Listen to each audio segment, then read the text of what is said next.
এই ନୂଆ ବର୍ଷରେ 7ଟି ନୂଆ ନିୟମ ଲାଗୁ ହେବା ପାଇଁ ଯାଉଛି, ଯାହାକି ଆପଣମାନଙ୍କୁ ସମସ୍ତଙ୍କୁ ଜାଣିବା ନିହାତି ଜରୁରୀ। 1 ନମ୍ବର ରହିଛି ବ୍ୟାଙ୍କ କେୱାଇସି। ଆପଣଙ୍କର ଯୋଉ ବ୍ୟାଙ୍କ ଆକାଉଣ୍ଟ ରହିଛି ସେଇ ବ୍ୟାଙ୍କ ଆକାଉଣ୍ଟରେ କେୱାଇସି ନିହାତି କରିବା ପାଇଁ ପଡିବ। ବର୍ଷକରେ ଥରେ ମାତ୍ର ଆପଣଙ୍କୁ ଯାହାକି ନିହାତି କେୱାଇସି କରିବା ପାଇଁ ପଡିବ, ନହେଲେ ଆପଣଙ୍କର ବ୍ୟାଙ୍କ ଆକାଉଣ୍ଟଟିକୁ ଫ୍ରିଜ କରି ଦିଆଯିବ। 2 ନମ୍ବର ରହିଛି ଆପଣଙ୍କର ଯୋଉ ୟୁପିଆଇ ର ଲିମିଟ ରହିଛି। ୟୁପିଆଇ ର ଲିମିଟ ଏବେ ଆପଣଙ୍କର 1 ଲକ୍ଷ ଟଙ୍କା ରହିଛି। ଜାନୁଆରୀ 1 ତାରିଖରୁ ଆପଣଙ୍କର 2 ଲକ୍ଷ ପର୍ଯ୍ୟନ୍ତ ଯାହାକି ବୃଦ୍ଧି କରାଯିବ।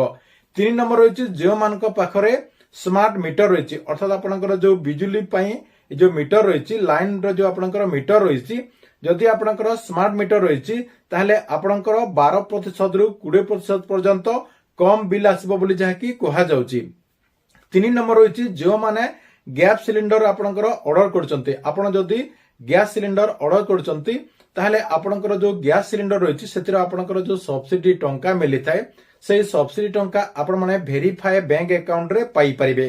ଆପଣଙ୍କର ନେକ୍ସଟ ରହିଛି ଯେଉଁମାନଙ୍କ ପାଖରେ ପାନ କାର୍ଡ ରହିଛି ଏବଂ ସେଇ ପାନ କାର୍ଡରେ ଯଦି ଆଧାର କାର୍ଡଟିକୁ ଲିଙ୍କ କରିନାହାନ୍ତି ତାହେଲେ ଆପଣଙ୍କର ଇ କେୱାଇସି ବନ୍ଦ ହେଇଯିବ। ଅର୍ଥାତ୍ ଆପଣଙ୍କର ଯୋଉ ବ୍ୟାଙ୍କ ରିଲେଟେଡ କାମ ରହିଛି ସେଟା ଯାହାକି ଆପଣଙ୍କର ବନ୍ଦ ହେଇଯିବ ଯେ ପର୍ଯ୍ୟନ୍ତ ଆପଣଙ୍କର ପାନ କାର୍ଡରେ ଆଧାର କାର୍ଡଟିକୁ ଲିଙ୍କ କରୁନାହାନ୍ତି।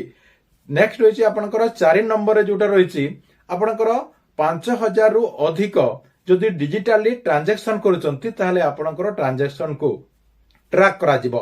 5 ନମ୍ବରରେ ରହିଛି ଆପଣଙ୍କର ଯୋଉ ଗଭର୍ଣ୍ଣମେଣ୍ଟର ଯାହା ବି ସ୍କିମ ରହିଛି, ଆପଣ ଯାହାକି ଭିନ୍ନ ଭିନ୍ନ ସ୍କିମରେ ସେଟା ଯାହାକି ଆପଣ ଆବେଦନ କରୁଥିଲେ, ତା ସହିତ ସେଇ ଆପଣଙ୍କର ଯୋଉ ଯୋଜନା ଗୁଡିକ ରହିଛି ସେଇ ଯୋଜନା ଗୁଡିକର ଇନଫରମେସନ ଟି ଆପଣ ପାଉଥିଲେ, କିନ୍ତୁ ଜାନୁଆରୀ 1 ତାରିଖରୁ ଗୋଟିଏ ପୋର୍ଟାଲରେ ଆପଣ ଯାହାକି ସବୁ ଯୋଜନାଟିକୁ ଆବେଦନ କରିପାରିବେ ଏବଂ ସବୁ ଯୋଜନାର ଇନଫରମେସନ ଟି ପାଇପାରିବେ ବୋଲି ଯାହାକି ସୂଚନା ରହିଛି।